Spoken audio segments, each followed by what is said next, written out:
Hey, it's Chris, and this is the first of our crossover episodes with the other comic book podcasts on the Nerdist School Network, which are the Podcast of Two Worlds and the Novice and Frank. We'll be releasing a new crossover podcast every few weeks as all of the comic movies roll out this year. And so we're not just doing Batman or even just DC. We're also doing Logan and the Marvel movies, Kingsman, and anything else comic book related. And this time we're talking about the Lego Batman movie, which is absolutely amazing. We highly recommend you go and see it. So go see it, give this a listen, then look for our next regular episode on Tuesday. Thanks for listening and enjoy. Hello and welcome to, I want to say the Podcast of Two Worlds, but it's not my podcast. We are joined with all three of the comic book podcasts on the Nerdist School Network, the Novice and Frank, Timm Talk, and Podcast of Two Worlds. I'm Trevor Reese, and I'll let everybody else introduce themselves. Hey, I'm Frank Moran from the Novice and Frank. Hi, I'm Amanda Barnes, also with the Novice and Frank. I'm Cameron Dexter from Timm Talk.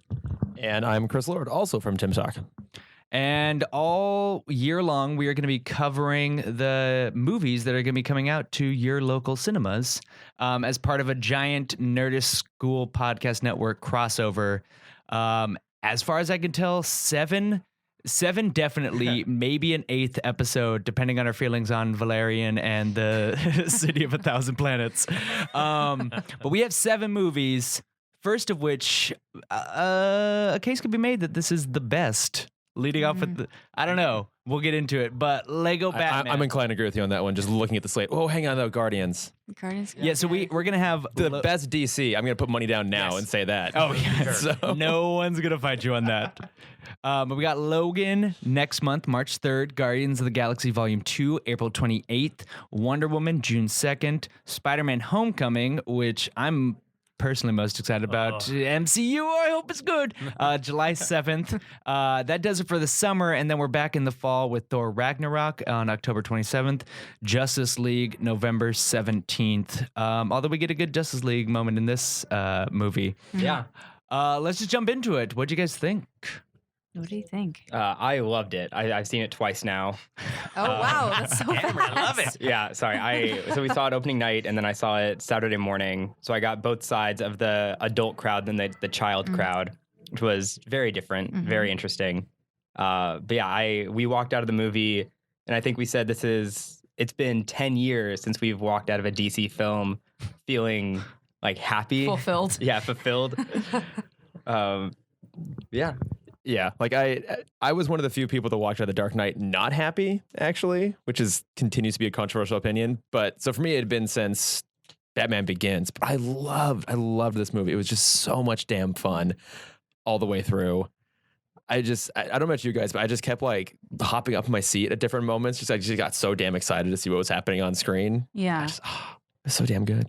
What I liked about it was just like the reverence that it had for everything that had ever happened with Batman before, and just like, hey, you know what, all that counts, and which I really appreciate. It wasn't like saying one is better than the other. It's just like all this is just different aspects of them, and they're all have good elements about them. Yeah. I thought it was really fun. It was mostly just fun and funny. I'm not a big, like, laugh out louder. I'm kind of like a little internal chuckle. And this one made me laugh because it surprised me in several moments, which I think is hilarious. And again, yeah, I thought it had a nice respect for all the projects that came before it. I have some questions. You guys will enlighten me. Well, because you're the novice, so you are kind of you're the I'm new perspective kid to the lunch table. So I have a couple of questions, but I thought it was a lot of fun. I thought the voice performances were great, and it felt to me like I work at WB Animation, so for me it felt like stop motion. Way more than the first one, than the Lego movie, which I thought was really interesting. And apparently steps were taken to make it kind of give that appearance more than the other one, which is something we can talk about if you guys are interested. Yeah, I thought it was a lot of fun. All right, thanks, Frank. Yeah, I noticed compared to the original Lego movie, there were a couple more scenes here that did stray away from the Lego animation. Yes. So I found they were very small, but they were a little off-putting. The one that always kind of stood up to me was in the beginning when he does like his spit take joke when Barbara Gordon. But overall, like they do such a good job with everything besides the little things. It's so like you're in a child's play box when you're watching this movie, even to the point where when they're like pew pew pew when they shoot the guns. continuous, I love like, that moment. I love that they kept that going constantly. Yeah, it wasn't like a one-off joke at the beginning because it would have been like oh, that's super funny. But the fact that they maintain it throughout was I love that little touch of It's like enough time elapsed you'd forget about it, and then they'd start it up again, and you just laugh all over again. Did you like it? Oh, I loved it. It was such a fun movie. I got to see it with I was in the Bay Area this weekend, so I like stepped away for a second, went and saw it with like there were just tons of families, and I was like the one single guy just sitting there like, oh, this is fun. But yeah, oh my gosh, it was. My buddy posted on Facebook like I really loved like Lego Batman movie. All my other friends are like everything is awesome, like every other like Lego movie. Remember that? But my buddy Chris.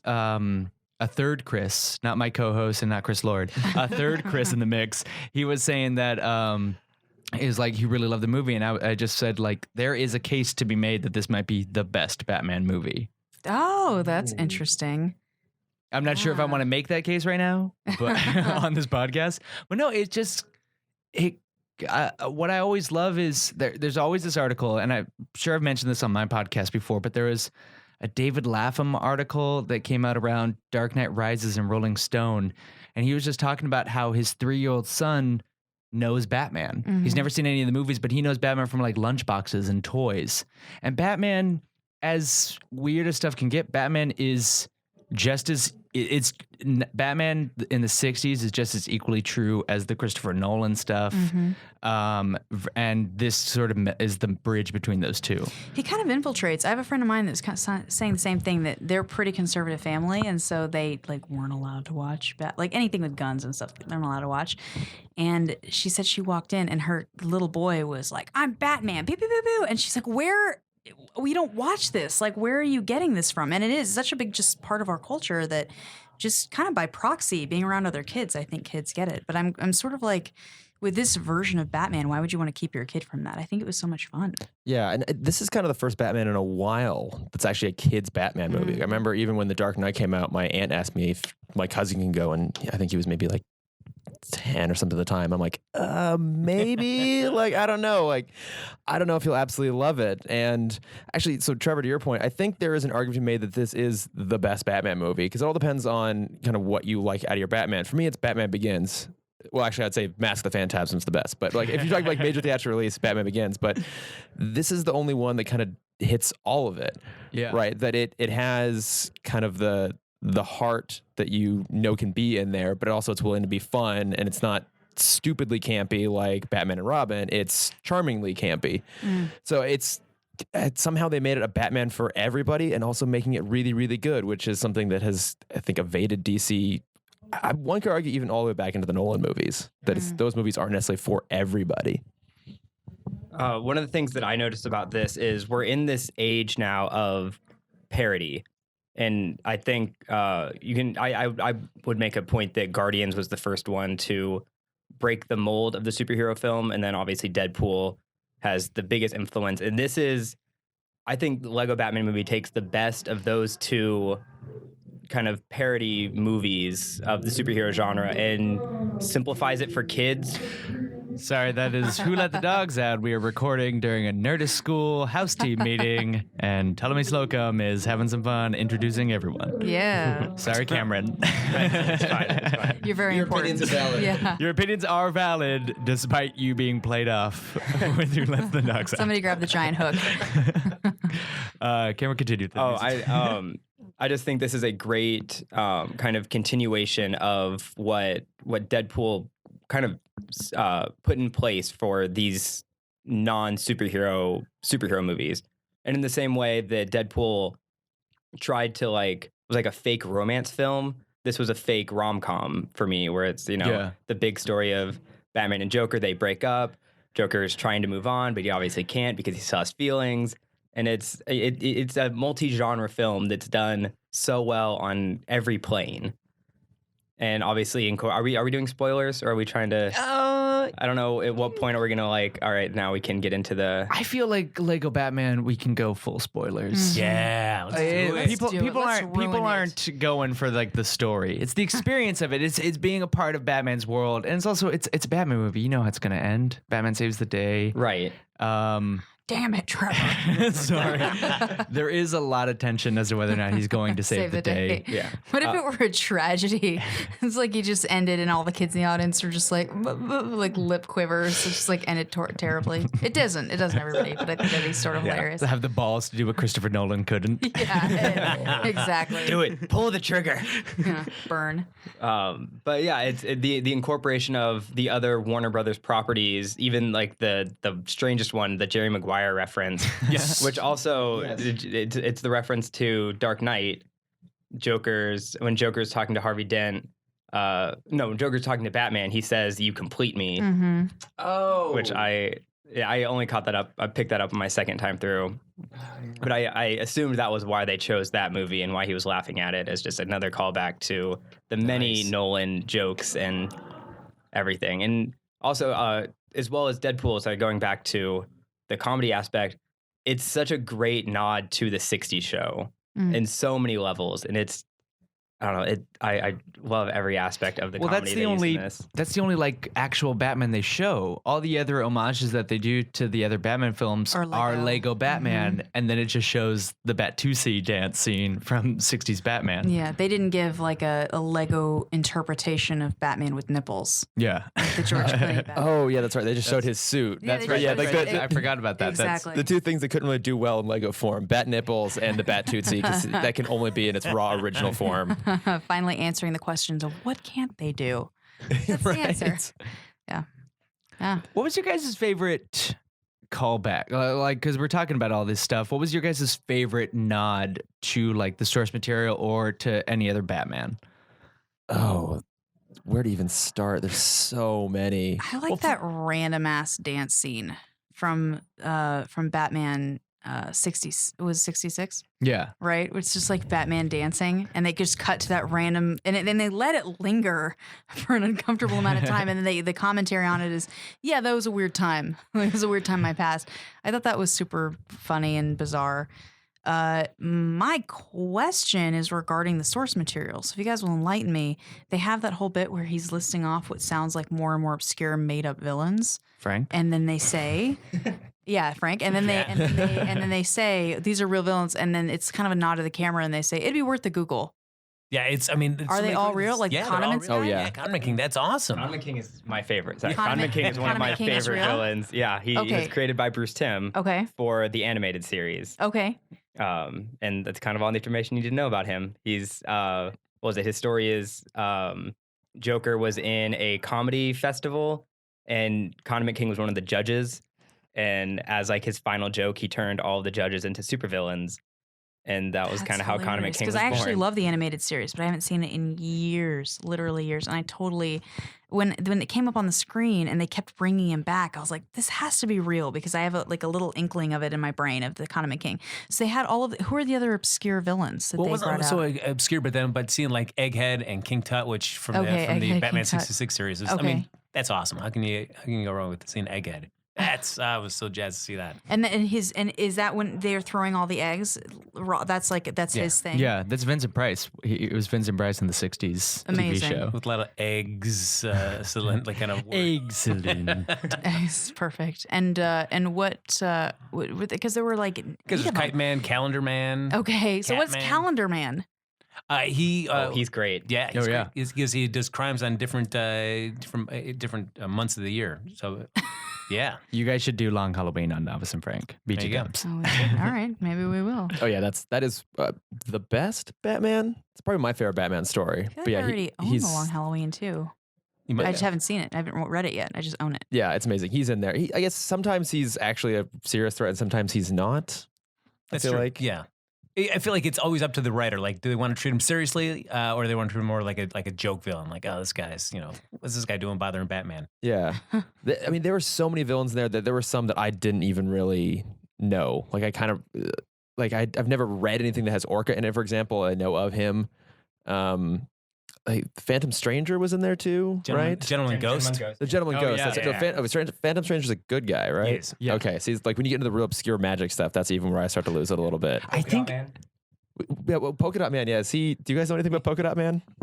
He is the villain of one of my favorite Batman issues that I've been trying to get my hands on for years. I think it's Detective Comics 241, where he has to have the different colored bat suits. Yes. Yeah. That's Rainbow Batman? Yep. I own all the Rainbow Batman figurines. Yeah. I got them for Christmas. They're beautiful. You can thank Polka Dot Man for that. Can I? You can. All right. I thought, my understanding of Rainbow Batman was that Robin breaks his arm and that Batman is like, don't worry, no one will know your secret identity because I will wear a different bat suit every night and it will distract them from your broken arm.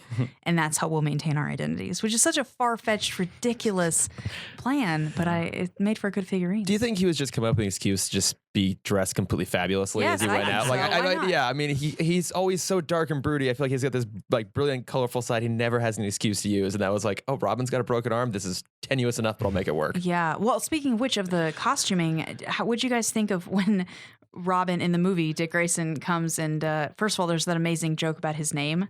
He's like, Rick, but the kids call me Dick, and he's like, kids are cruel. Oh, it's so Such a good. funny moment. And then he goes and he gets his own suit, and it's like a Rastafari man. That ends up being Rasta Man. Rasta Yeah, Man. it's like, genius. and it ends up being when you rip away the pants and some of the accessories, ends up being the Robin suit. But I think it's such a funny, weird plan. That suit. Well, I also like at the end when Robin is having his like crisis of conscience, and he's like, "Oh, what would Batman do? Oh, he'd be a dick, and he would not. He would just do it on his own." And he gets into the Nightwing costume. Like that was the designation for the Batman costume. He's in his Nightwing. I'm like, "Oh hell yeah!" Yeah. So clever how they did that. The Lego Batman movie has done Nightwing more justice than any other live action movie. Oh, yeah. I mean, you could argue it's done Robin more justice than any live action movie, too. I was actually worried going into this that they were going to basically use the Robin origin story so well that you couldn't do it again properly in a movie.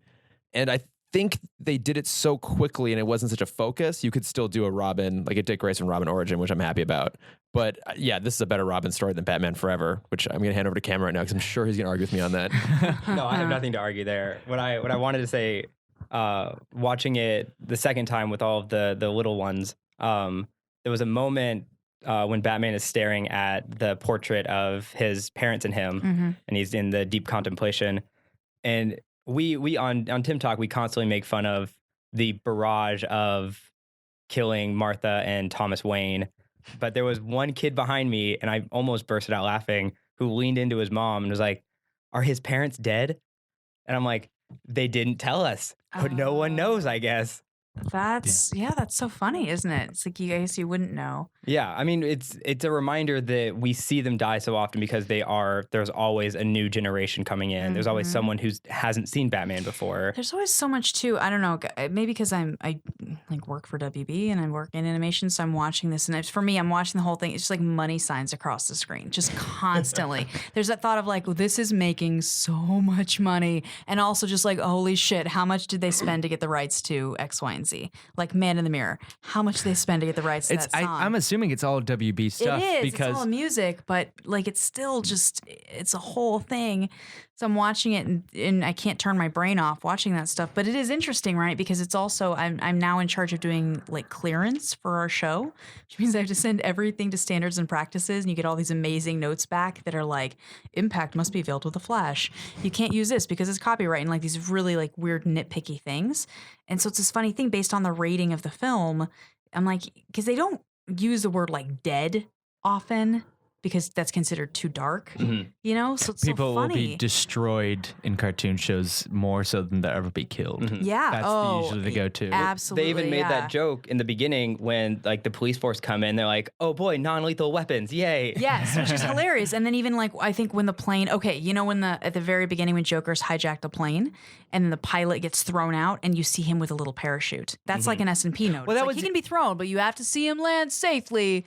That was even their otherwise not plan. good. And this whole they seatbelt put joke him in into the that Batmobile. put him into the little parachute. Yeah. It's just funny to me. And then the seatbelt joke that they made a joke of with the Batmobile. He's like, the Batmobile doesn't have seatbelts. And then Robin gets thrown into the windshield. And he's like, all right, when we get back, I'm going to have Alfred install seatbelts. It's just it's fun to see how they use these things that could potentially be hindrances to make their movie funny and better. Yeah, that they incorporate them and play with them a little bit because it's funny you mentioned standard practices. That's something we're always talking about because the animated series is now what 20 close to 25 years old. Actually, it is 25 years old, and you can see a lot of those things. Like the guy had to have a parachute when he started out the window. We are keeping track as we go along of all the like randomly placed trees and rivers and lakes in Gotham City that are there to catch people as they fly out the window. And I think like every animated version of Batman since the animated series has replaced actual normal guns with like lasers or something like that. You have to. Yeah, is that a like a practice now that you can't show firearms in a certain rated? It depends on the rating of the show. So like for the show that I work on, it's Y7, so under 7. So it's even more particular. Like if you have a character who's an existing IP character who's always had guns, i.e. Yosemite Sam. Right? Oh yeah. You can have him like fire his guns, but not while on screen with another character, for instance, or he can fire them, but they have to be like lasers. If we have anything that looks futuristic, you can get away with because it's like not real. Yeah. And it's funny because in abroad the standards are different because they don't really have a lot of gun violence in other countries. So for them, they're like, oh, classic America. Like that's, they don't have to deal with it quite as much. So for them, it's funny, but you can't have a character like with a knife, for instance, because for them, like knife violence is more real. So you have to be really careful about what you show. If you have Elmer Fudd with a gun, it has to be what we call a blunderbuss, which is like the gun with like the funnel. Oh yeah, like that you can't even find anymore. Yeah, you have to look. Yeah, so it looks something like that. Sometimes it's just a redesign, and other times it's like okay, they can have it, but you can't see them firing. It totally depends on your rating system. So Batman the Animated Series, I don't remember what the rating was, and it has changed since then, even because it's been 25 years. We're more sensitive to other issues than we. That might have been before any of the rating system. It might have. The rating system might have been introduced over the run. Yeah, of that, but I don't. Ratings were around. I think that was a later '90s thing. I think you might be right because I know standard and practices existed because I've read a whole bunch of notes about their battles with it. Like the first episode of the animated series, Batman gets in a fight and he bleeds, and that was the last time they ever did it on the show. Because after that, they just like nope, no more blood. No more blood. Right. Yeah. Yeah. It's a weird thing. It's very. You kind of have to pick your battles, but sometimes things will clear and you're like, really? That cleared? And other things you're like, really? You're that sensitive about that? So it's always an interesting thing. But I loved watching this movie because there were things that like exactly that. Like they get in the Batmobile and I'm like, he's not going to buckle up? That's weird. I can't turn my brain off. Yeah, right? you're thinking, you're processing it all. He's not going to buckle up. That's such weird. What's the rating on this movie? He's not going to buckle up. And then they made a whole joke about there being no seatbelts and turned it into a joke, and then they talked about like the importance of the rating of the seatbelts.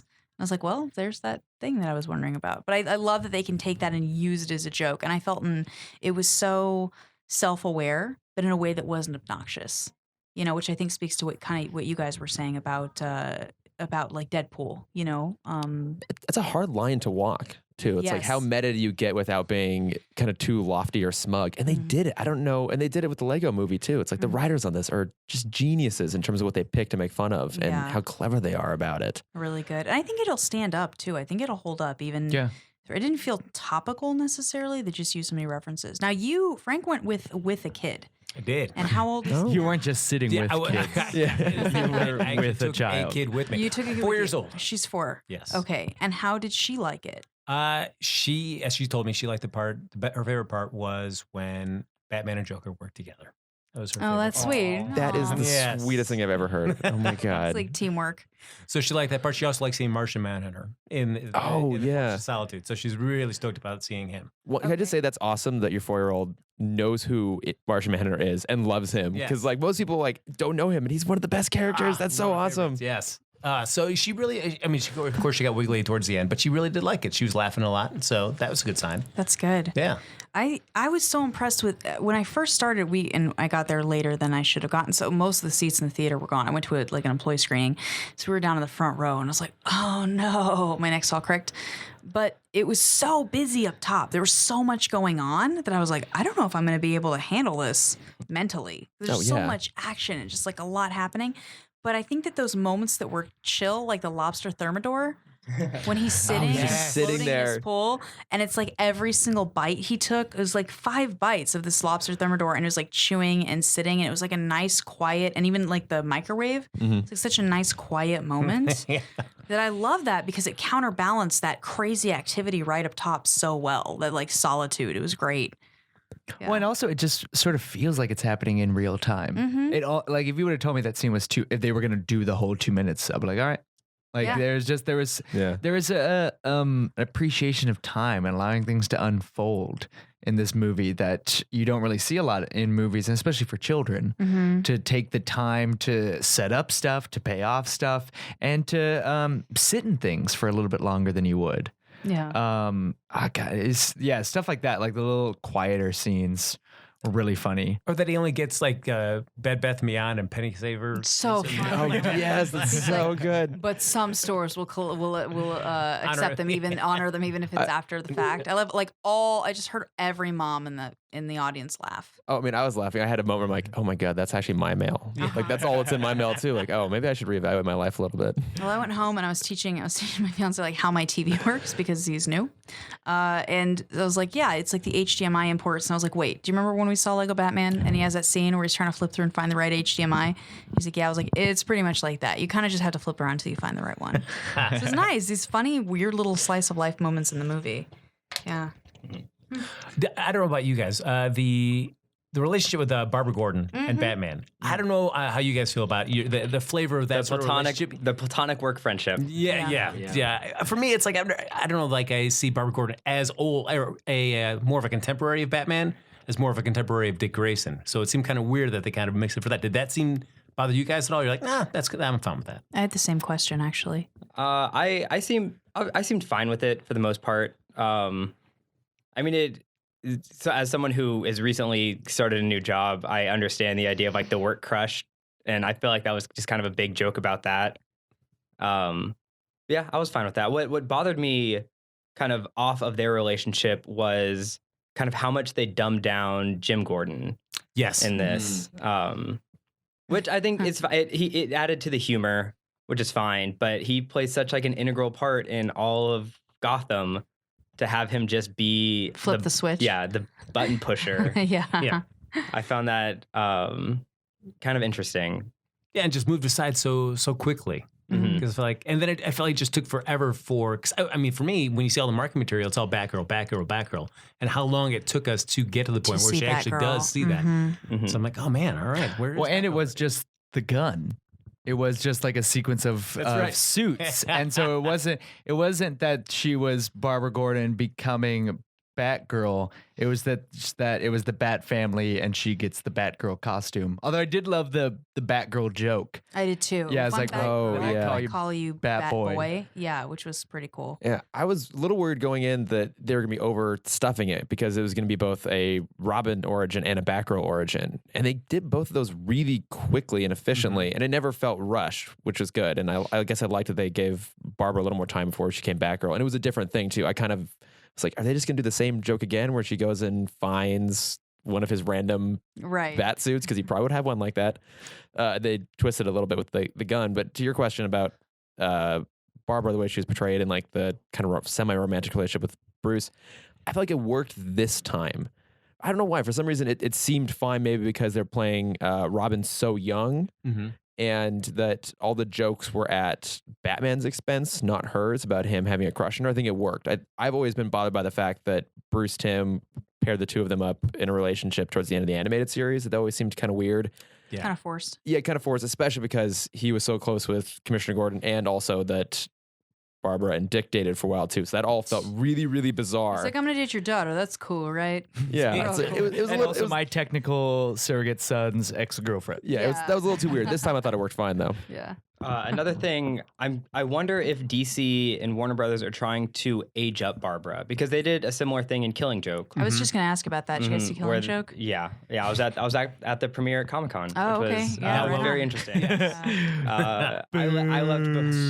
Oh my god! I left before all of the horrible drama with like the writer marching off stage, and they did a Q&A afterwards. Do you regret that, Cameron? Do you regret missing the bloodbath, or are you happy to be spared of it? What's hilarious is, I think I told this story on Tim Talk. I ran into Bruce Timm, and I don't remember who wrote the screenplay for Killing Joke, but it was the two of them, and then one of the higher ups in Warner Brothers were out front of a hotel, and I'm like, oh, I have to go get a picture with Bruce Timm. So I go up, I'm like, oh, I loved your guys' movies. And under his breath, they're like, oh, at least someone did. And I'm like, can I get a photo? And then I'm just going to leave. Well, we do have, that's one more movie that we have coming out is another direct to DVD. Yeah, Judas Bruce Timm. Contract. Oh yeah. Well, we know the Harley and Batman one's apparently coming out. Oh, yeah. They're That's like Bruce Timm. I mean, granted, we just saw Bruce Timm come back and bring his whole his old gang back together for Killing Joke, but he's got this Harley Quinn Batman movie that's coming out, so maybe he'll have a better Comic-Con Yeah, this it's year. a DTV, right? Something like that, yeah. Yeah. Pretty most all of the animated movies are, yeah. They work down the hall for me. Oh, that's awesome. There's one. I'll tell you guys about it after this podcast. 'Cause I don't know if I talk about it on here, if I'll get fired. Oh, all right. But yeah. Just tell them not to listen, then it's fine. All right, Yeah. everybody earplugs. Yeah. Earmuff it. Come on. Yeah. No, yeah, I think that was one of the big points of contention with The Killing Joke, right? Was the way they depicted Barbara Gordon and also her relationship with Batman. Everybody was like, "What? Whoa, what? What's going on? Too much." So I was interested to see how everybody thought about her in this movie. I loved Harvard. Was a Harvard for Police? Yeah. Oh my God! Every time they made that joke was never enough for me. I enjoyed that a lot. Yeah. Now I know for the bad guys, the big bad guys. How much did you know about any of the opponents that were going to be in there? Were you surprised by any of the villains that we did have? Completely, 100%. When you saw King Kong and Voldemort and all of the WB villains pop up, I lost it in my chair. The first screening, there were maybe 15 or 20 people in the theater, and I'm never usually like the loudest person in there, but I felt like everyone could hear me jumping and screaming for joy when I saw these people. And I even find it funny that Ray Fiennes is in the movie. Yeah, I said not playing- Voldemort. Yeah. Eddie What? Izzard. Like, what was that like for So him? good. Yeah, Eddie Izzard is Voldemort, Mhm. which is wonderful. I think my favorite thing about the villains is they clearly did not get the name rights to the Daleks. Yes, Yeah, they're they just like did- British robots. Yeah, the British robots. And it's like ask your nerd friends. Yeah. Yeah, it was just so It felt like a great. good, like they saved it with a good joke, but it's just like you guys clearly didn't get the rights or didn't want to pay, because that like I know with Doctor Who, like that's like direct to some like people, not like to the BBC, not to the Doctor Who people. Like it's direct to like the individual creators of the Daleks. So like, we'll just take the likeness. It'll be close enough. Yeah. Yeah, just off enough. Like Yeah, they said Ricky. exterminate like maybe once. Yeah. Mhm. But Yeah. not even in their same cadence, not Yeah. even the regular cadence. But I like that. Like everybody else was like perfect and true to it, and then the British robots. And then Sauron. Yeah, Sauron was So great. hilarious. Yeah. Yeah. I remember before even seeing this, having that conversation with one of my work friends, being like, "Oh, what do you want to see next? Like, they're knocking out Batman. What Warner Brothers property would be next?" And he's like, "Oh, it's either going to be Lord of the Rings or Harry Potter." And lo and behold, we get both of them. Mm-hmm. And my question for you, for everyone here, is where do they go from there? Do they continue just with the Warner Brothers properties, or do you want to see them try and expand to? Because there was a TV special of Lego Star Wars Mhm. that we've had a few of those now. And then obviously Ninjago is the next one. But where does this cinematic universe go from this point? Because Oh my they've gosh. used up so much IP already, kind Yeah. I of. think it just keeps going and going. Like I mean, they introduced the Justice League. Mhm. Like you could do a Lego. I mean, again, I know of at least because they're doing. They've got like Lego Scooby Doo. They have DC Lego Girls. Yeah. You know, which is a property they had. And then this one, as soon as they introduced the concept of Superman in my seat, I went, "Oh, that's the next movie then." All right, like Lego Superman, the Lego Superman movie. You But I know, mean, which how amazing but- would that be to have Channing Tatum star in a Lego Superman movie? kind of? I mean, I'm all for that. Well, I mean, it might be his only superhero films. Oh, that is very, very true. I love the Tatum. I'd love to see him just go full blown Justice League Mhm. and just because I mean this like you use so many villains in this.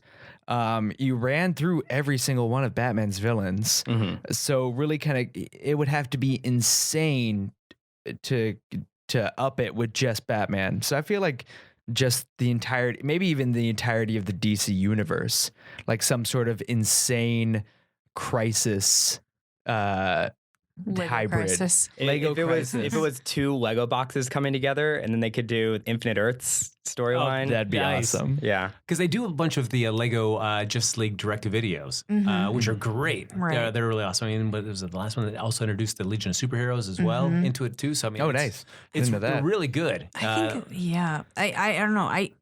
It's so funny, and you guys listened to our podcast with Infinite Earth. What did you listen to? Kingdom Come. Kingdom Come. So Kingdom Come. So thank you.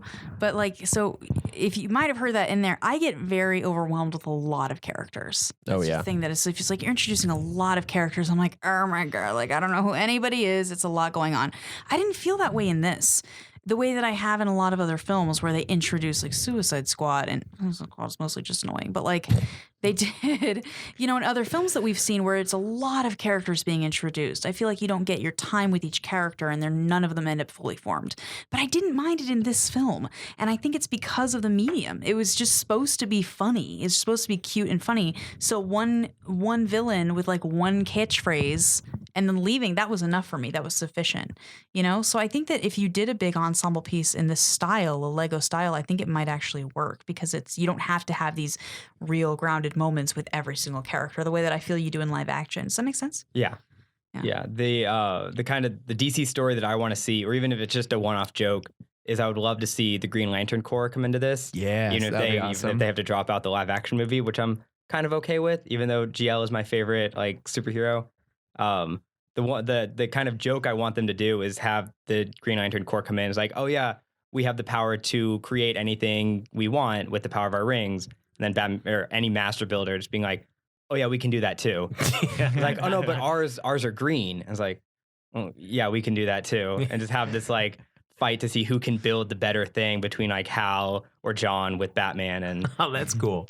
Yeah, what would be, who do you think would be the Green Lantern of the Lego movie universe? Nort? I don't know, because I feel like my generation's Green Lantern was Jon Stewart because that's who they chose for the Justice League animated series. And then there was the failed Hal Jordan with Ryan Reynolds. I think it's going to be between those two. I would love to see a Guy Gardner, even if it's just as a joke. Kyle Rayner would be my choice because he's my favorite. And he's like supposed to be the most creative of the Green Lanterns, which I think plays into this story well. I don't know. I think it's probably going to be Hal or John Well, we'll find out. or Kilowog because he's great. Yeah, because we don't know who the Green Lantern is in this movie, right? Because I know it's Jonah Hill's the voice, but I don't think we know the actual identity It's of. supposed to be Hal. Yeah. My guess would be it's Hal, Mm-hmm. but Amanda, to your point about the like all the characters, I was kind of thinking the same thing too. Actually, that it didn't feel bogged down. Maybe because they did treat it like a joke and they just literally had that whole list. But it does seem so funny as a counterpoint to all the other DC movies, which again, one of my big problems is they take themselves too seriously, and then this does the exact opposite, and it works so much better. It's like if you're willing to be a little bit silly and a little bit tongue in cheek and acknowledge that, yeah, like this is still comic book stuff. These characters are ridiculous and colorful, so play with that rather than trying to make up reasons why they have superhero names, which was this whole separate thing with Zack Snyder. It just works so much better. And you're right, it never felt overwhelming. It's like it just had its core characters. They were all pretty clearly like motivated what they wanted to do. They all had great lines. And the kind of toss away stuff was still great because it felt like, I mean, because you don't have like the depth. Like there were so many random characters, but you kind of, the characters you didn't know, you're like, oh, that was funny, right? For the most part. And it made me want to know about more of them. Like that whole thing, it's worth a Google. I'm like, well, if they said that, then it's probably a real thing. Yeah. It's like make a note to ask these guys if these are actual real characters. What is the character you wanted to Google the most? Dotty, Polka Dotty? Oh, Polka Dot Man. Polka Dot Man. There you go. And then the condiment guy. I was like, that feels real. Like there's a part of my subconscious that was like, he exists, but I couldn't remember from where. So I wanted to ask if he was real too. And then Orca. Orca's real? Orca's real. I don't know if I've ever read anything with Orca in it though. Or does he pop up in the animated series at all? He's the Ju- only one in that Justice I didn't League? know anything about. Yeah. I don't know. I mean, is he like buddies with King Shark? It seems like they would have like, if they have never teamed up I will be upset. Yeah, that seems like Orca a and killer shark. A killer whale and a killer shark have not teamed up. DC is fucking up. Did you I guys know, wasted opportunity. love Killer Croc being like, I did something? Yes, that was such a great That joke. was one of my favorite moments in the whole thing. I was like, yes, because I feel like and Frank can attest to this, but one of my biggest problems with Suicide Squad movie is like, he looks so awesome. Like, what does he do? They're like, it's just, he's not convenient. He's an inconvenient superhero. Yeah. It was nice to see him be like, woohoo, like I did it. Yeah, I like Yeah, I love their specific pulls from the other medium, or like the fact that the version of Bane in this is very clearly designed off of The Dark Knight Rises. Right. You have the mumbly voice and stuff. Yeah. Oh my Doug God. Benson. I know. You look at the list, it's crazy who they got to be these people. Yeah, Yeah. local talent. It was such a talented cast. Yeah. And such like a name where like everyone was a name. I think the weirdest one was Kate Micucci as Clayface. Yeah. I was like, what? That's who that was? But Kate Micucci is she's also the voice in the new Scooby-Doo show. She is. Oh, she is? Yeah, she's Thelma. Oh, that is perfect, And though. she's great at it. She's perfect. So normally the stunt casting thing can potentially be frustrating because they're essentially stunt casting. Stunt casting is like big voices, like big celebrities to do Yeah. voices, right? But those people might not be the best for the job. It's just like, well, we know that people know their names, so they'll come and see it because they're in it. And it can be very frustrating for voice directors and in general, like working with somebody who's not a voice performer. But everybody in this, I thought, did really well. And it was very rare that I heard a voice and went, oh, that's this person. Everybody suited their characters. I felt pretty well. I think the casting was really good. And I love Michael Cera as that's my Dick favorite. Grayson. I was shocked. One of my I thought he did favorite great. Robin. Yeah, I thought he was versions. wonderful. I'm still trying to figure out how I feel about Zach Galifianakis as Joker. And maybe it's just the whole Mark Hamill just so embedded, but I just feel like I don't know if he quite was the Joker for me. Yeah. Well, even for like It was what different. his Joker was, I don't think he necessarily lined up with that. Like as like the comedic jilted lover that they were playing the Joker. Like it kind of felt like he wasn't necessarily the best fit, but was like in line with like Will Arnett, Michael Cera, and like the line of people they were casting. Like, oh, yeah, Zach Galifianakis is the Joker, but I agree. I don't know if he was necessarily the right fit. Like he doesn't pop the same way Will Arnett or Michael Cera do in their roles. He's there and he does a good job of it, but it doesn't have that like pop. We were talking about this actually last night. He was kind of the least inflected of all the Joker voices. Yeah. Because obviously Mark Hamill is the best Joker, hands down. But even Heath Ledger had like a bit of a twist on it, or even the direct-to-DVD movies, like John DiMaggio's done it before, or Kevin Michael Richardson. thank you, Kevin Michael Richardson from The Batman, and this just sounded like Zach Galifianakis kind of doing his thing, and there was like moments where it felt like he was kind of dipping into like giving it a bit of a twist on it, but yeah, he was the one that felt a little bit flat. If you asked anybody, I don't know about you guys, but if you were like, oh, like say, talk like Will Arnett's Batman, talk like Michael Cera's Dick Grayson, talk like, I could do those. I could tell you like, Oh this yeah, it's kind of the way that they spoke or whatever. If you're like, how did the Joker speak? I wouldn't be able to tell you. yeah. I wouldn't be able to say like, oh, it's kind of this tone and this, pattern. And I don't think it was bad. No. But it wasn't as stylized as the other ones Yeah. were. It wasn't certain because I had also earlier that morning before I saw the movie, I watched the newest episode of Justice League Action, which had Oh Joker right, yeah. taken into space, and Mark Hamill's playing the Joker in that, and he was just so great. I love Mark It's like, Hamill. oh, so I already had His that second voice in my project head. after retirement. Yes. Yeah. Oh my God. Yeah. That didn't last long, did it? He's so great. I'm just curious because I just listened to the Nerdist podcast with Mark Hamill, and I feel like his voice now sounds a lot like the Joker. Like there's a little bit of that in there. So I'm kind of similarly to this. I'm very curious to hear what his voice is going to sound like in Star Wars Episode 8. Like, is it just going to be like it can't be his standard Mark Hamill voice because like that almost doesn't work in that universe. Is he going to like tone it down, turn it serious? Like I've never like, I don't know if his Luke voice from the past was inflected or not, but if I watch him now, like in his Jedi robes, and I'm like, that kind of sounds like the Joker, it would just be weird. So His voice is aged. Oh, a but I want to bit. go to Tashi Station and get power converters. Ray, you're the last Jedi. I think one reason that we don't really connect with Galifianakis as Joker is he never did a laugh, did he? No. And that's so essential to Yeah. most animated characters, but especially to And I wonder if anybody that evil. plays into why we don't That's connect with it, because that's such an iconic thing. Like, Yeah, it's a It's- great observation. Yeah. Especially with, I mean, the Joker, whose whole thing is like, ha, ha, ha, ha, ha. Like it's every Joker that I can think of has a laugh, has a very specific. Well, he feels like a Joker where you kind of have to explain the joke Yeah. a little Yeah. bit. Like that's kind of what I feel like the difference is he's sardonic. Mm. He is a dry humor Joker. And obviously they kind of cared a little bit more about the joke relationship. I mean, it's played as a joke, but it is kind of a genuine. It's like him and Batman having a discussion about their relationship, but it's almost like beyond like a personal relationship. It's like we're supervillain and superhero, and we need to have this. And so they kind of played that. That was the laughs for it, and it was like a little bit of irony as opposed to like just the Joker having fun in and of himself. Yeah. Well, when he takes it, I like that they just treated it really seriously and just kind of mapped the idea of a breakup over these two opponents there. So at the beginning of the movie, where he just tells Joker that he doesn't mean anything to him, and you just see him starting to tear up. It's like a 45-second Yes. shot of him just It's like great. growing So slowly more wonderful. upset.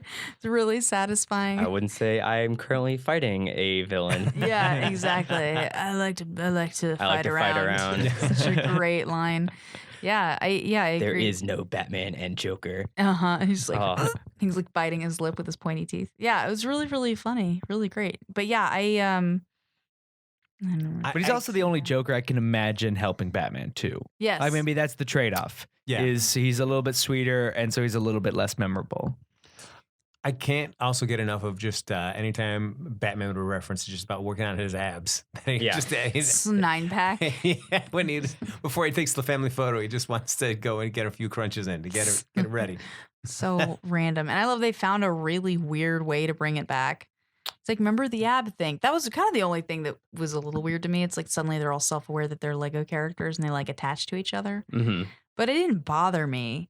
It was just weird. I felt like this one, how did you guys feel about this one compared to the Lego movie? Oh, silence. You've stumped us. I'm sorry. Yeah, Asking the hard-hitting I've questions. only seen the Lego movie once. Okay. Just the first time it came out in theaters. I remember thinking, wow, they captured the spirit of a toy in a movie. Mm-hmm. Did not seem possible to me that like what is arguably one of the easiest cash grab movies ever had like genuine heart behind it. Mm-hmm. It was incredibly funny. I guess this felt like a spiritual successor. Maybe I enjoyed this one a little bit more just because I am such a huge Batman fan. So there was more specific pulls for me and a lot of little things for me to get excited about. But I mean, it's weird that these two movies are like genuinely well-made pieces of cinematic art. Mhm. Like that should not be a thing. And they're Yeah. doing better than DC's live action stuff. Oh Like, yeah. Head and shoulders above. That's the real thing. Like This this should tell you something too. Yeah, it'd be fun if we were able to have this movie and I mean, I don't know what the live action Batman stuff's going to be like, but like not knowing whether or not we're going to get a good Batman movie. But Yeah. the infinite universes of stuff. There's one universe where there's good live action Batman movies still. And to have that added into it, I think it would be really fun. They might have even got some more mileage out of it because this is a little bit more ironic because they are aware that Batman's, or at least the Warner Brothers live action stuff, is a little less beloved currently. That's putting it mildly, I'd say. There are people, well, I'd say like it's not as beloved because there are people who will defend it. It's not marred completely. It's just the crazies. No, who will just like, yeah, it's good. I think it's a weird way. I think DC has made their situation worse in some ways with this movie because, like there are good qualities of the three DCEU movies, but it's impossible not to compare them to Marvel because we're at the point where like you can do better because someone else is doing it better. I mean, the best Superman movies are the Captain America movies. Like they nailed the tone of the character. And with this, like guys, like this is based off of a toy and it's so much better. It actually gets it. And they've kind of screwed themselves on some level. It's like, I mean, I think it's interesting that at the time this movie comes out, that it at least seems like the live action movie is falling apart too. And it's got to be so frustrating for any of the DCU people to see their these characters being used in other TV shows and films and being done so successfully. And for some reason, just they're not able to get it all working correctly in the actual films. Well, and what Chris was saying is like just the embarrassment of seeing how well the Lego Batman movie understands the character of Batman, and Zack Snyder clearly does not. And it's and the fact that this is like, it's not dark, it's the action is silly, and it is just bright colors and funny stuff, but it gets Batman on a level that Zack Snyder cannot even comprehend. Well, same with Superman too. I mean, how pissed do you think Zack Snyder was when he saw that they were doing this, and it's all the Richard Donner Superman stuff? It's his Fortress of Solitude. It's the original John Williams theme. Oh my god! Yeah, oh my I mean, and that was great. I love that was one of the only moments doorbell? I laughed by myself because all the little kids didn't get it. I know, it's so specific. It's so good. But imagine we're like, you know, he's gone all this effort trying to reboot Superman, and they just ignored him. Yeah, basically. Well, no, it's they like- didn't, because they have that one single shot from Batman v Superman that they sort of copy. This is true. They have that, but that's also ironic, and it's used for a laugh. It is. It's wonderful though, because it's like they've taken. I mean, they've also been set up for success, because all they have to do is basically look at everything and be like, "What is the most fun thing? Let's do that thing." You know, they don't have to make, you know, establish a whole origin story. They don't have to do all of these things. Like, what's the most fun? Let's adopt that, and we'll do the most fun story that we've seen, and that will be the basis for this reality in this world. Which is like, what a great, awesome place to start from. That you're basically standing on the shoulders of giants, which is wonderful. You know, yeah, I don't know. I thought it was so cool, and the moment when he walks in, you guys, when Batman walks in and they're having the reunion without him. Oh, Oh, The my Justice League Super heart. Friends reunion. Yeah, exactly. Like Super Friends, it's like, we're all in this photo and he's not in it. It's, they have him take They it. have him take it.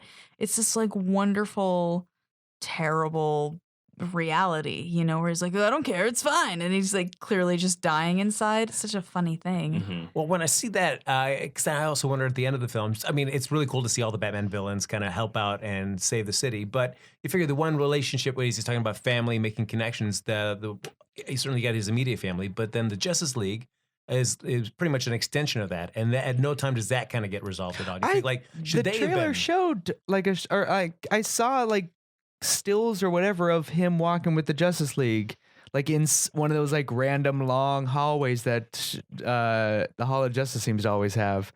But they never come back after that. Cut for time. Probably. Or My because they're going to guess. be used in later franchises. 100%. When I was watching that, again, like when they first introduced, he's like, Superman's and they're like, Superman's a bad guy. And then when he finally shows up the Fortress of Solitude, I was like, there's your next movie right there. That's Lego Superman. It has to be. But Plus, you get Apache Chief and Samurai. They're just going to go. you love complete- Apache Chief. He's great. doesn't? They're going to go complete left field in the next one. It's going to be Lego Wonder Twins. Yeah. Yeah. And Wonder Dog. know. Oh, is it spinning the Wonder Dog? records. Is that Crypto? No, it was Wonder Dog. How That was, do I Okay, know? I was Which- going to which ask that one's which? question. that was from the original Super Friends. So they had Marvin Jan, where the original, I don't really like. I want to say groupies of like Groupies is a good word. before the Wonder Twins were Marvin Jan. Okay. And, yes, and they had when Wonder does, Dog. when does Crypto come in? Crypto's always been there, but I guess he just wasn't hanging out. He was out. He was probably out, just cruising around with Streaky and Comet. Yeah. I thought it was Dynamite, to be honest. That would have been cool too. There's a whole bunch of dogs in the DC universe. They're There's Wonder Crypto, Pets, Wonder right? Dog. Is Wonder Pets a thing? Yeah. Yeah, Wonder I think Pets? they did. And they had that Crypto Cartoon Network series. Yeah, well, Crypto, that's why I know you guys. There's, over my desk, there's a picture of Crypto on the wallpaper. And so I've been staring at him for a year. And when I saw the movie, I was like, hey, it's that dog. Not and it wasn't. correct. Not that dog. Not Close Crypto. enough. Yeah. It's a white dog. Yeah. Right? It wears a cape. He's a great occasionally. dog. He's with a great. green cape. Yeah, almost Okay. kind of more bulldogish. Yeah. Okay, all right. Frank, make sure to clear up all the That's right. misconceptions. Yeah, come on, But please. kind of jumping back to our fear for the future of the DC cinematic universe, when they announced recently that Phil Lord, Chris Miller, they're rewriting the script, I was for Flash. Yeah, sorry, for Flash. I was heartbroken because these two have been kind of just churning out hit after hit, And when you see DC canceling that, you're like, these guys obviously have no idea what they're doing. But now seeing that they brought on the guy who wrote the screenplay for this movie to do Flash, I'm like, I as a DC fanboy, I constantly try and give them as much faith as I can while continuing to get my heart ripped out. But I think they might be getting it with that. Like they're like, oh, okay, people don't want this dark, broody universe. Let's try and lighten it up a little bit, especially for Flash. Like if they do a dark, broody Flash, I'll lose all hope. Yeah. No, it's because I would love to go to a movie opening weekend and see a successful DC movie. That would be fantastic. It'd be so cool. And it's always frustrating, like you're saying, Cameron, to get your heart ripped out every time because you get your hopes built. Like maybe this one would be different. Maybe this one would be different. And then you're like, no. They won't cheat on me again. They won't. They won't. There's no way they could hurt me this many times in a row. We've all learned our lessons the first time. Yeah. Well, we have 2 opportunities this year to find out, and possibly the most hopeful Wonder Woman. Those trailers look good. I hope They look good. I keep hearing internet rumors of its possible suckiness, but I maintain it might be good. I'm trying to keep my bar real low. But the previews are making it hard because the trailers look solid. But I'm just like, okay. But to be fair, the same thing like Batman versus Superman trailers over and over again. Zack Snyder is the trailer. Sorry, Zack Snyder is the trailer king. That's my mantra. No, really, over and over again. Suicide Squad was the. Oh God, yeah, that's absolutely true. I remember they tricked me so bad. going like, into that. I'm in. Yeah, it's like it's David Ayer, like he's like a more accomplished filmmaker, maybe Zack Snyder, or like he's put out some really great stuff. He's done some good, like legit good stuff. Yeah, I mean, End of Watch is amazing. You're like, okay, this guy gets character, he can do a good action story, and then you get in there, and it's just, I don't know. I'm very skeptical about Wonder Woman because it was through the pipeline and in production by the time that Batman Superman came out, and there was all like oh shit, we should course correct. But so much of what happened, I don't know. It's World War One. It's such a sad war. It's such Yeah. Oh, that's true. Yeah. It's gonna be. Sorry. It's the sad war. No, it's such a weird thing because for me, it's like I liken my disappointment with Suicide Squad partially to the trailer fiasco, which is that they. Oh, guys, the whole thing. We talked about this a little bit, but with Suicide Squad, they had made the film and were getting ready. They were promoting it, and then Deadpool came out and was so remarkably successful that they're like, "Oh, people want that. We should make." So they made a trailer. They brought in different people to make the trailer for Suicide Squad that was very tongue in cheek and very funny and lively, which I think suited it. I saw the trailers and I'm like, this looks like a lot of fun. Like I don't need a good movie, but I want to have a great time watching it. And so I bought into that trailer. Well, guess what? People who made the trailer didn't make the movie, so they had to film these alternate scenes and plug them in all ham-fistedly, and then I was sad. We forget that the first trailer really does capture the tone of what Suicide Squad was, and that first trailer was like disappointing. Yeah. And even with Suicide Squad, I was on board for maybe the first 20 minutes. Yeah. Like I kind of liked the the title cards popping up, and it's like, oh, okay, this is a little self-aware. It's a little fun. It's a little weird and different. It's letting itself be playful. And then the ride just came to a sudden stop. So yeah, for me, it's like, all right, well, that's a whole other beast. But then Batman versus Superman was just garbage, you guys. Like it was just so frustrating and so long. And I just want, for me, Wonder Woman likens itself so much to that, to the tone, the way that it looks.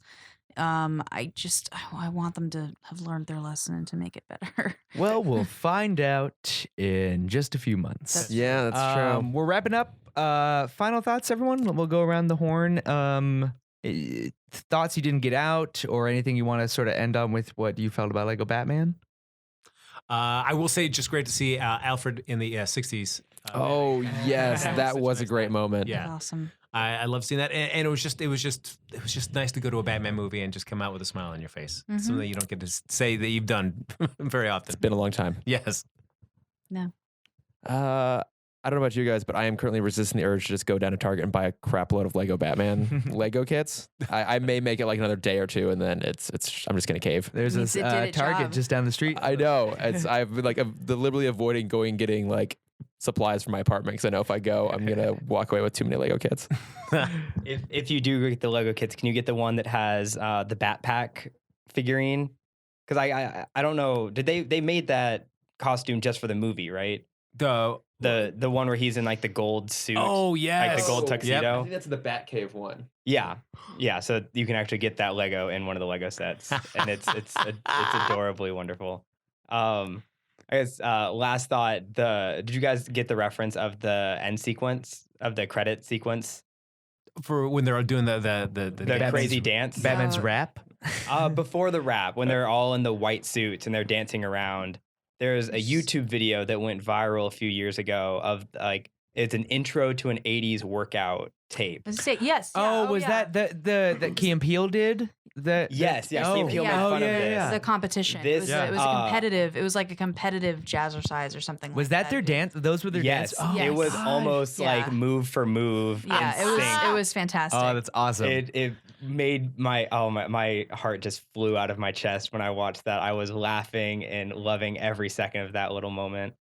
Like we said, they nailed the comedy of this. They made a good Batman film for everyone. Yeah, I agree. I think it's one of the few movies that I've seen where people are like, it's a movie for everybody. It's like, normally, no, it's not. It was funny. I don't feel like you had to know all the backstory to enjoy it, which I think is great. I think that, kids like it. I think all the adults I've talked to that have seen it have really enjoyed it. So yeah, I'd recommend it. I think it's fun. And I think it pays a nice respect to the legacy of Batman in a way that it didn't have to. You didn't have to have all those callbacks in there to make it enjoyable, but they took the time to still do it. And I thought it was really great. Joker straight up says like our relationship for like 78 years. Yeah, exactly. Yeah, Batman does the joke of like, you guys got to give me credit for looking this good for 78 years. Exactly. I look amazing. Yeah. So I thought it was really fantastic. It didn't let me down. I just loved Robin. I wasn't expecting to love Rob. Like I love Michael Cera and I love what they did, but I was expecting him to be a little bit more annoying, but he never caved into that. And I just love that finally it took the Lego Batman movie. Because like Christopher Nolan was like, we're never going to have Robin. We're never going to have Robin. It's like Robin is such an essential component to the Batman mythology that it's been misconstrued over the years. Thanks to friggin' Dr. Wortham and his stupid book. But I just love that they finally had a Robin that you could get behind. And then it was Dick Grayson. I was not expecting, if the trailers don't make any mention that's going to be Dick Grayson. I was expecting it to be some rando nerdy kid who Batman takes under his wing and becomes orphan. Robin. Yeah, right. Yeah, I thought I was expecting that, and they did the Dick Grayson origin justice with Michael Cera as the lead role. Yeah, especially when you see all the materials that it just has Dick Grayson with the brown hair. You don't even think that it is Dick Grayson because he has such a different hair color. I love it when Batman shows up at the orphanage with a t-shirt cannon. Oh my God, yes. Merch, and the way I thought they handled Robin's origin story so well. Well, and they don't have to. It's so few words. He's like, here are my skills. This. I mean, ninja. Acrobatics. This and that, and like that's all you need. You don't need anything else. And they also even mentioned like, Bruce Wayne, he's the most famous orphan. Yes, and like that's a huge component of Bruce Wayne's life that they kind of skip past in every single live action film. Yeah, he's an orphan. I mean, granted, they show his parents die, but they don't talk about lot. The impact, like the overall like social standing of everything of him being an orphan.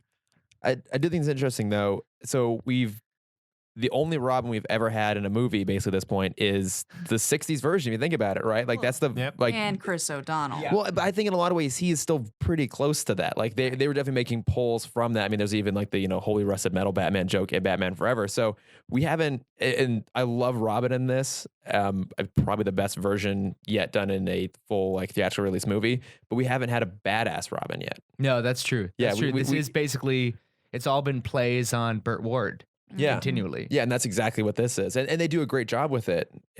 But it hasn't kind of proven, they haven't proven yet that you can put Robin in a Batman movie and have him be cool. Carry it. Yeah. Yeah.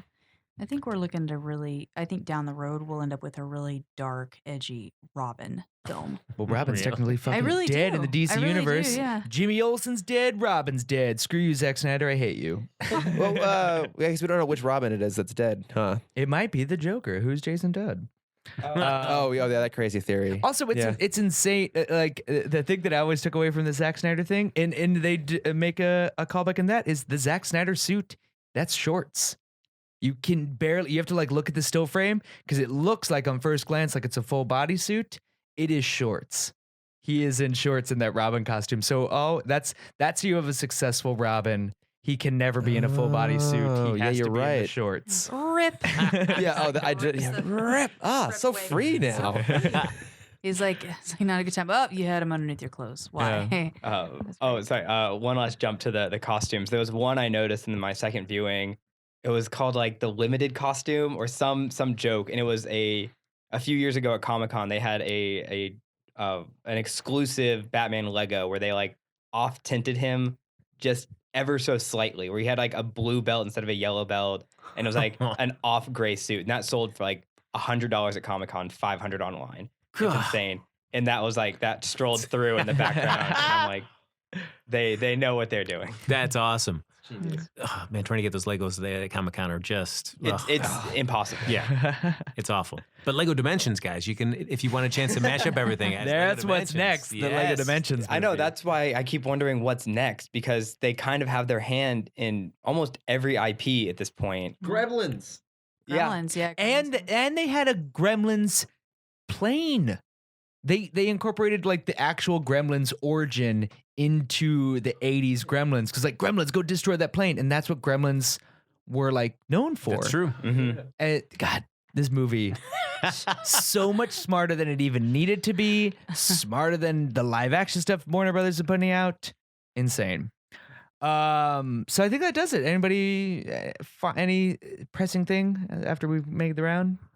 Oh, just one really obscure reference. I don't know if you guys caught this when so Alfred's reading that book, like How to Deal with Troublesome Kids Yes. or whatever. Did you guys catch the name of the author on it? Oh no. It's Dr. Bartholomew Wolper. So the doctor from The Dark Knight Returns who is like, oh no, the Joker is just a totally innocent guy. He's totally safe.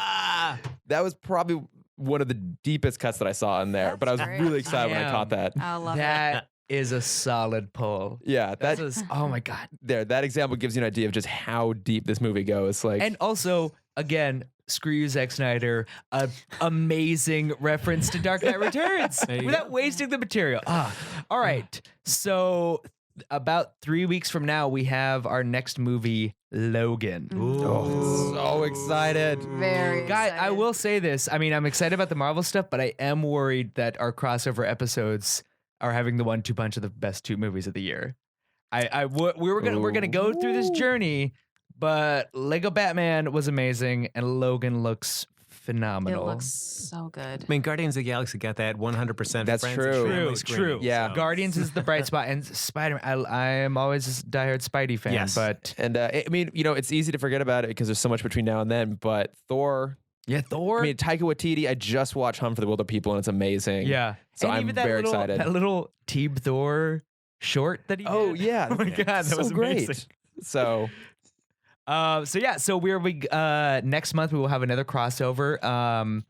Guys, plug your podcast as we close out. Yeah, let's do it. Frank and I do the Novice and Frank. We are on Podbean and iTunes. Please check it out. Frank knows everything about comic books, and I'm getting into it as an adult. So it's a super fun dynamic. You can find Frank at Happy Go Jackie That's on right. Twitter and Instagram, and I'm at Comic Book Novice. My name's Amanda. yeah, Frank remains silent. No, Frank. You did it so well, Amanda. Thanks. Hey, thanks a she had lot. it covered. You know, it was good. Just plugging you and nobody's business. Yeah.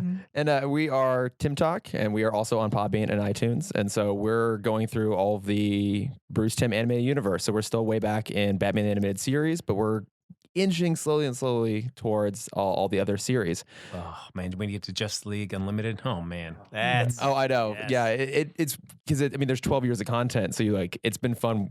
You kind of think about like the storytelling is going to get so much more sophisticated because I mean, guys, trust me, you don't have to watch all the animated series. There are some stinkers in there. we just had to go through a whole bunch of them. But yeah, so and we're on Instagram and Twitter and Facebook, and I'm at Lordifer and all those things. And I'm at Cameron.Dexter on Instagram. Great.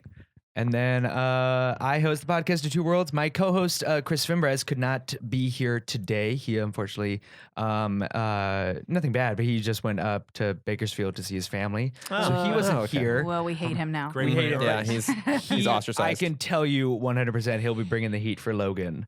If he shows up. Is that just because Hugh Jackman's very attractive? Is that why? That's why I'm bringing the heat. Okay, good. He's a diehard Wolverine fan like no one's business. But you can find us. We're on SoundCloud because we didn't get the memo that the cool podcast goes Podbean. We're on SoundCloud and iTunes. And you can find me on Twitter at TrevorCopter, and then our podcast is at PO2W_Flash.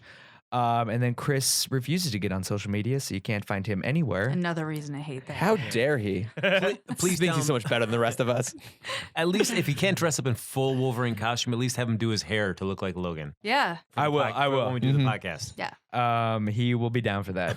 He's gonna be. I 100% guarantee when we go see it like midnight showing that Thursday, he'll be in a wife beater, drinking the Canadian Blue. I don't know what Canadian beer is. I mean, I haven't met him. That might just be his standard way of going about things. So is that just half and half? okay? All right, I respect that.